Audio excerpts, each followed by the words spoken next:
हाय, I'm Avani Arya और आप देख रहे हैं नागपुर न्यूज बुलेटिन। आइए नजर डालते हैं दिन भर की कुछ खबरों पर। देश में और शहर में दिन ब दिन साइबर क्राइम बढ़ते ही जा रहे हैं और इसके चलते शहर के कई लोगों के साथ लाखों रुपए का फ्रॉड हो चुका है। साइबर क्राइम में क्रिमिनल को पकड़ना काफी कठिन होता है, जिसके कारण पुलिस भी कई ऐसे मामलों को सुलझा ही नहीं पाती है। ऐसा ही एक मामला शहर के यशोधरा नगर पुलिस स्टेशन के उप्पलवाड़ी एरिया में सामने आया है, जहां पर एक साइबर क्रिमिनल ने एक मर्चेंट के साथ 18,50,000 रुपए का फ्रॉड किया।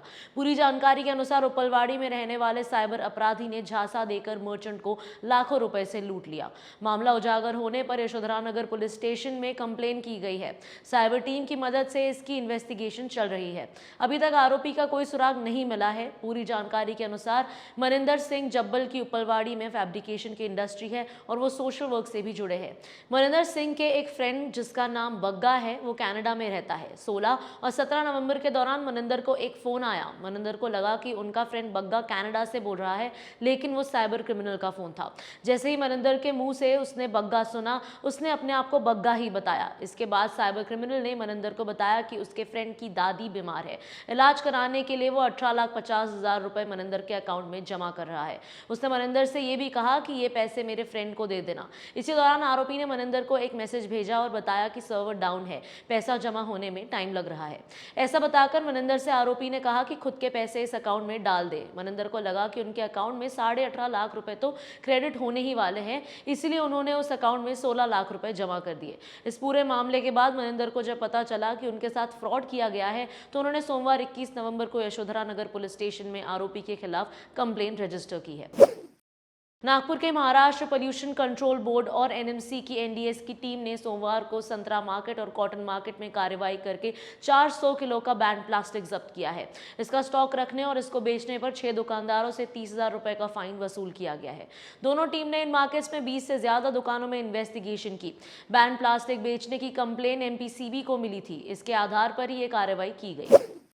सोमवार 21 नवंबर को शहर के लोगों के मोबाइल पर एक मैसेज वायरल हो रहा था, जिस पर इंफॉर्मेशन दी गई थी कि नागपुर के पुलिस कमिश्नर अमितेश कुमार का पुणे ट्रांसफर किया गया है और उनकी जगह नागपुर के पुलिस कमिश्नर का चार्ज मिलिंद भारंबे को दिया गया है। लेकिन इसके बाद होम मिनिस्ट्री ने बताया कि ऐसी किसी भी तरह की ट्रांसफर की लिस्ट नहीं निकाली गई है, जिसके बाद ये पता चला कि ये लिस्ट फेक है। इस वायरल मैसेज के कारण दिन भर लोगों में इसी बात की चर्चा थी। हालांकि कुछ ही घंटों में इस फेक मैसेज के बारे में पता चल गया।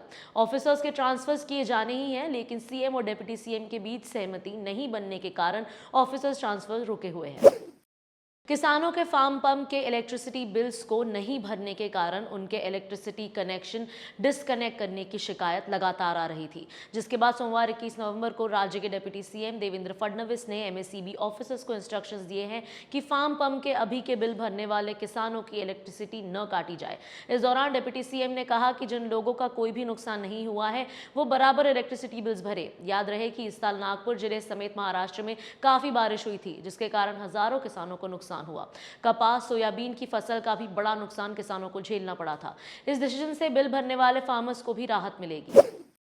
लंपी डिसीज के कारण फार्मर्स में काफी डर बना हुआ है। लंपी स्किन डिसीज अब तक नागपुर जिले के 2,808 जानवरों को हो चुकी है, जिसमें से अब तक 121 जानवरों की मौत हो गई है।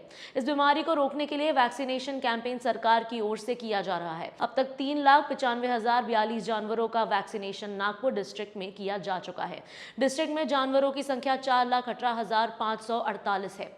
लंपी स्किन डिसीज 13 तहसीलों के जानवरों में हुई है। इसके साथ ही राहत की खबर यह है कि अब तक इस बीमारी से 2022 जानवर ठीक हुए हैं।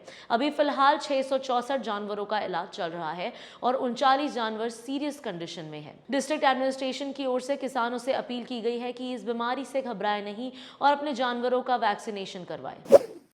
नागपुर यूनिवर्सिटी के प्रोफेसर से पैसे लिए जाने के आरोप में डॉक्टर धर्मेश धवनकर की जांच चल रही है। उन पर कई तरह के और भी आरोप लगे हैं। ये मामला स्टेट लेवल पर भी उठा है, लेकिन रविवार 20 नवंबर को एक प्रोफेसर की वाइफ ने धवनकर को सबके सामने थप्पड़ मार दिया, जिसके कारण पूरी यूनिवर्सिटी में हड़कंप मच गया। ये घटना लॉ कॉलेज में हुई और उस समय लॉ कॉलेज में वोटिंग चल रहा था और लोगों की काफी भीड़ वहां पर थी। जानकारी के अनुसार धवनकर वोटिंग करने के लिए ही यहाँ पहुंचे थे। ये लेडीज उनमें से एक थी, जिन्होंने धवनकर के खिलाफ कंप्लेन ब्लेम की है। पहले तो महिला ने धवनकर को काफी डांट फटकार लगाई और उसके बाद उन्हें थप्पड़ मारा। महिला धवनकर से कह रही थी कि अगर हरासमेंट से परेशान होकर उनके हस्बैंड ने सुसाइड कर लिया होता तो क्या उनको धवनकर वापस लाते। इसके बाद इस थप्पड़ की गूंज यूनिवर्सिटी के सभी प्रोफेसर्स की जुबान पर अब तक है। इस वीडियो के प्रोड्यूसर हैं विक्रांत चांडिलिया, स्क्रिप्ट लिखी है शमान अंतायडे ने और कैमरा के पीछे हैं भावेश महल्ले। आज के लिए इतना ही, कल फिर मिलेंगे नई न्यूज बुलेटिन के साथ। Nation next news hub for new India.